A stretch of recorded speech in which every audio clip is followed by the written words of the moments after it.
describing a process. There is a flowchart in the upcoming slides.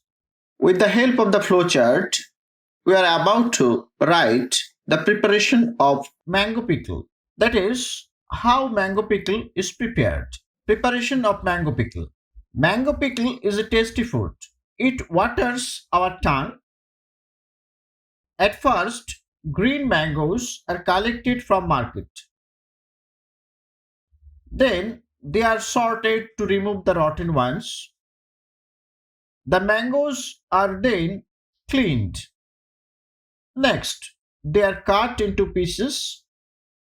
Salt, oil, chili, and other spices are mixed. After this, they are kept in a flat container and allowed under the sun. The pieces are poured into jars.